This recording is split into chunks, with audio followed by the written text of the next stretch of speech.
Dans ce premier exemple, nous allons déterminer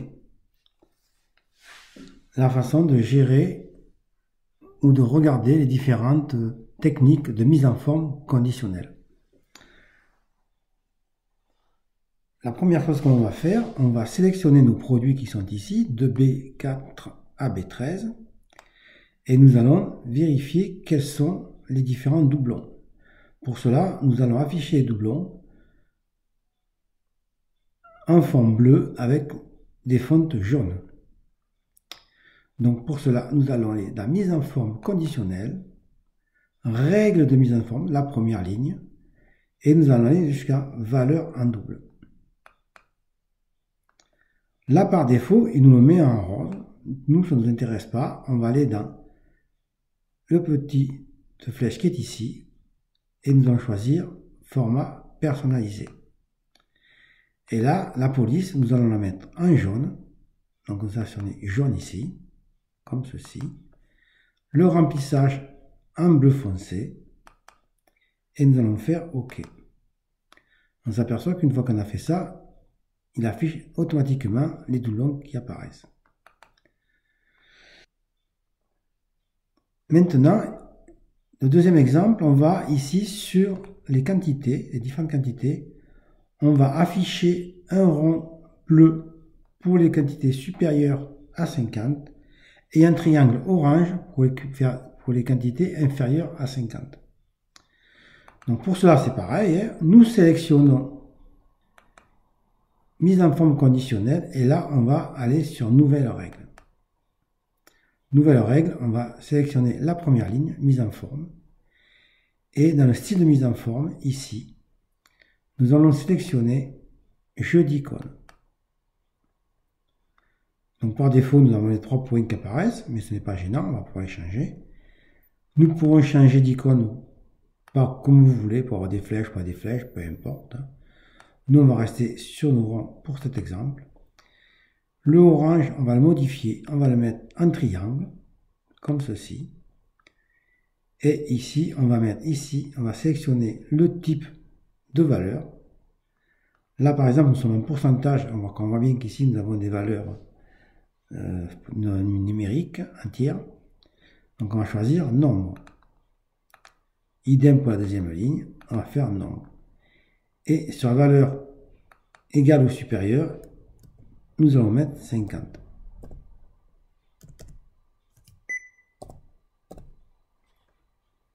Et je valide. OK. Et là, on voit bien que nous avons nos ronds qui apparaissent. Les verts sont supérieurs à 50 et les triangles sont inférieurs à 50. Alors, vous avez remarqué tout à l'heure que lorsque je fais comme ça, vous avez bien vu qu'ici, dans ma règle ici, gérer les règles, je reviens dessus, modifier la règle. Vous avez vu qu'il y a une troisième icône qu'on ne s'est pas servi.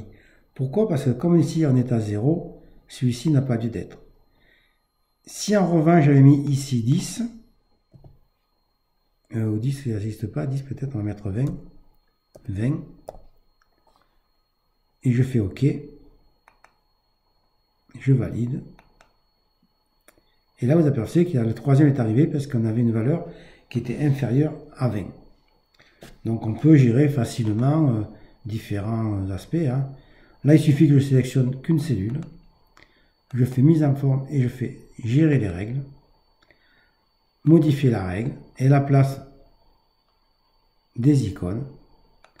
J'aurais pu mettre ici personnalisé, j'aurais pu mettre ici par exemple des flèches ou du vert comme ça par exemple, c'est pareil, c'est sympa. Et je fais appliquer et vous voyez que par défaut il comprend que ma règle est sur toute ma zone et il modifie toute la zone. Dans ce deuxième exercice, nous allons créer des mises en forme conditionnelles à partir d'une formule.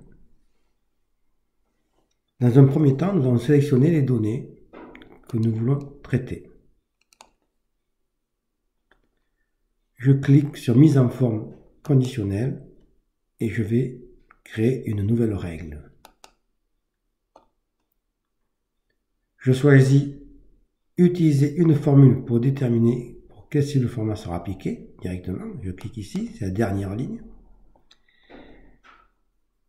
Et là, je vais écrire ma formule. Je fais égal, pour dire que c'est une formule, et je vais marquer, par exemple, B18, la première ligne de mes données, B18, est égal,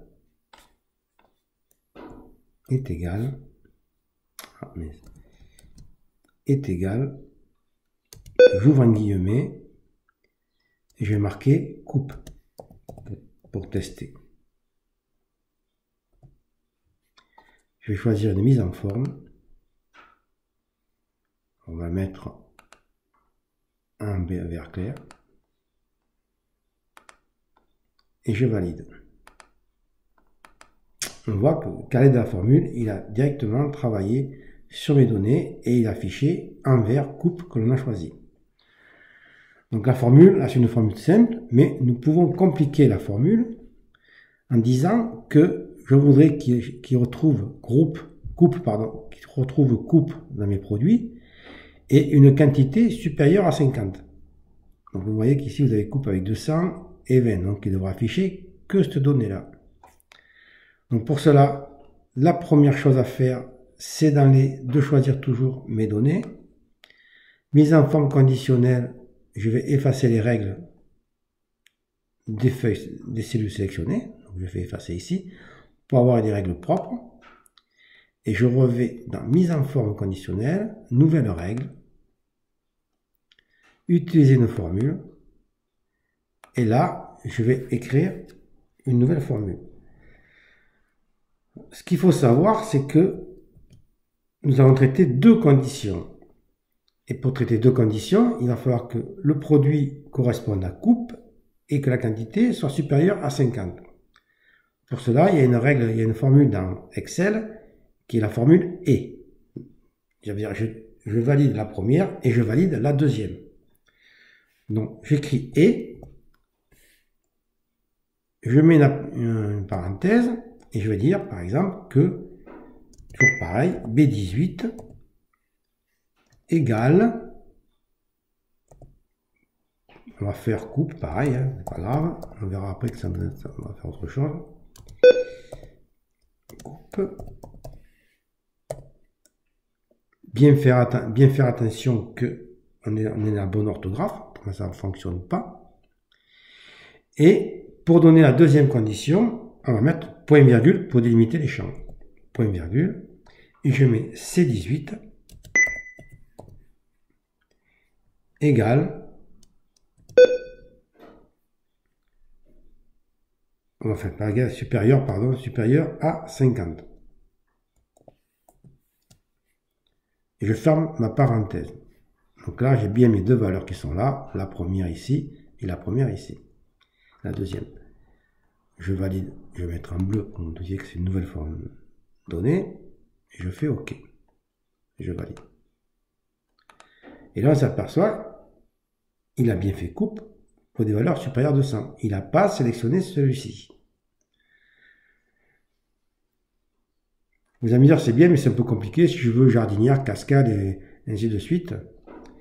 Effectivement, c'est un peu plus compliqué, donc on va créer des listes de noms pour pouvoir travailler sur une sélection automatique. Dans un premier temps, je reviens toujours sur mes données. Je vais supprimer la mise en forme conditionnelle. Hop, effacer les règles des cellules. Voilà, comme ça je reviens à 0 et je n'ai plus aucune donnée. Qu'est-ce que je vais faire? Déjà, dans un premier temps, je vais créer une liste de mes produits.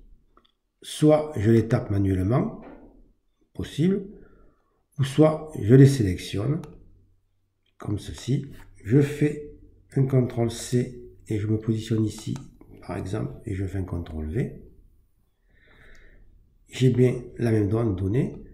Je vais me positionner dans Données, et là, je vais sélectionner supprimer les doublons. Vous voyez, il y a des petits bleus avec une croix rouge qui veut dire que ça va supprimer. Supprimer les doublons. Il me propose ma colonne G. On est bien dans la colonne G. Et je fais OK. Et il a récupéré mes 4 valeurs. Vous aurez pu me dire qu'on aurait pu le faire à la main, effectivement, mais si on avait 15 ou 25 produits, c'est un peu plus compliqué.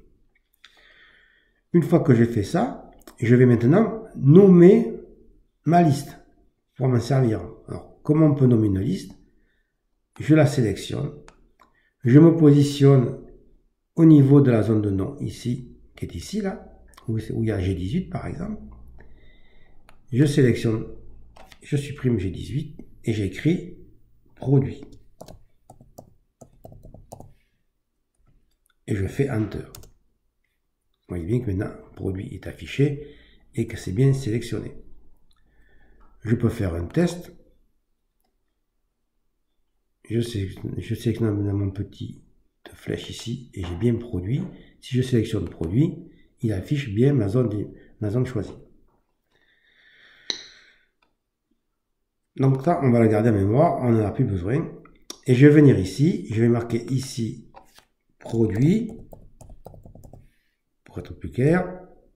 Ici, je vais le mettre en jaune, comme c'est une saisie. Je vais mettre ici en jaune. Ici, je vais mettre quantité. Et deuxième, je vais mettre en jaune. Maintenant, je vais sélectionner ma cellule en dessous de produit et je vais indiquer qu'il va chercher un élément de ma liste. Donc, je vais créer une liste déroulante. Pour cela, je reviens dans Données. Je clique sur Validation des données et je vais choisir ici Liste. Et je me positionne ici simplement et je fais F3. Vous voyez que ma liste apparaît sous le nom qu'on a choisi. Donc je choisis Produit et je valide. Et je fais OK. Maintenant j'ai une petite flèche qui me dit que j'ai un ascenseur. Je sélectionne et vous voyez bien qu'on a nos produits qui sont sélectionnables. Je vais choisir suspension par défaut. Et quantité, je vais mettre 50. Voilà. Donc on a ici le mois recherché dans le produit et on a ici la quantité sur laquelle on va faire notre règle.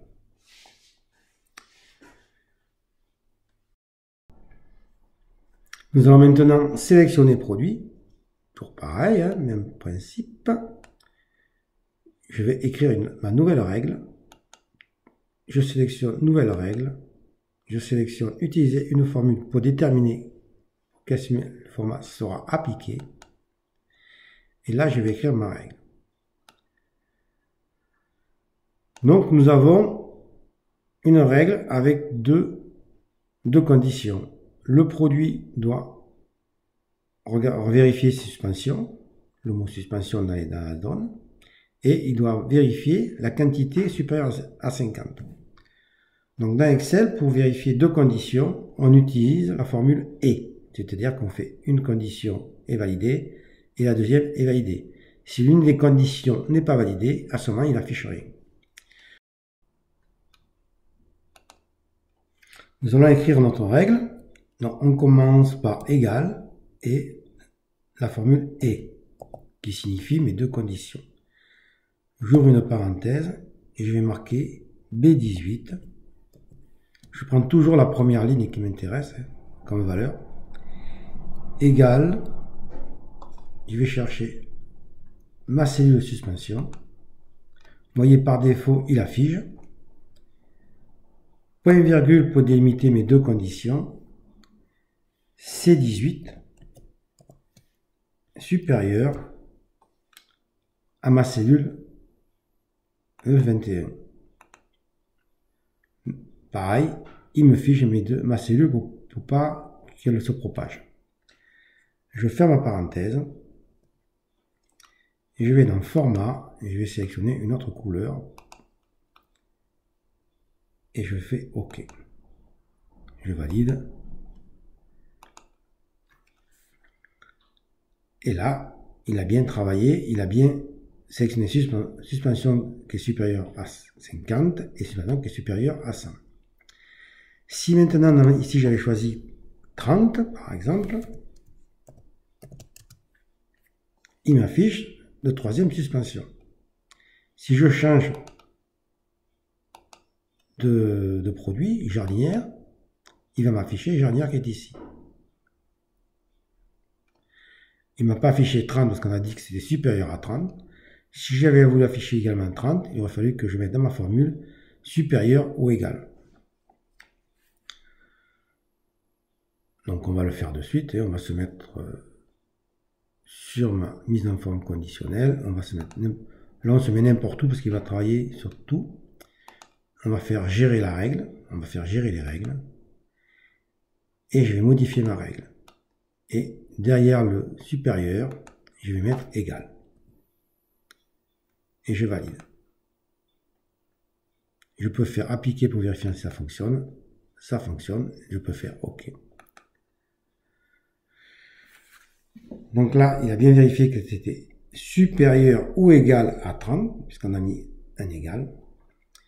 Si je rechoisis une autre ligne, coupe par exemple, il m'affiche bien coupe. Mais pas celui-là, puisqu'il est inférieur à 30. L'intérêt maintenant, c'est de dire que lorsque je sélectionne coupe et que j'ai un résultat positif, je voudrais qu'il m'affiche toute ma ligne. Alors pour cela, on va modifier un peu la formule. On va se positionner ici et on va aller positionner. Mise en forme conditionnelle, gérer les règles, toujours pareil, hein, modifier la règle, on peut y revenir autant de fois qu'on veut.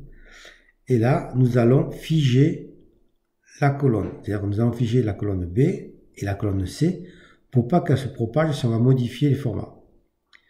Donc je me mets sur ma valeur B18, je fais F4 jusqu'à ce que je sois devant mon B.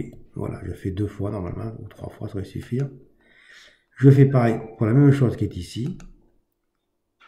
1 fois, 2 fois, 3 fois, et le dollar est bien devant le C. Et je valide. Ça n'a rien changé pour l'instant parce que ma formule n'est limitée que sur ma colonne B.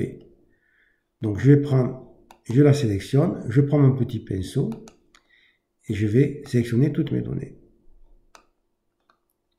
Et là, vous voyez qu'automatiquement, il m'a sélectionné toute ma ligne. Et là, il y a une petite erreur parce que comme il a pris le format coupe, il a déterminé que c'était plus une date mais un chiffre. À ce moment-là, je sélectionne ma donnée et je vais dans format de nombre et je reclique sur date courte, simplement. Voilà. Je change, je vais mettre suspension et ça fonctionne aussi. Donc rapidement, nous avons pu travailler sur des formats conditionnels avec une formule qui nous permet d'être beaucoup plus pertinent ou plus facile à travailler. Voilà pour ce petit tuto.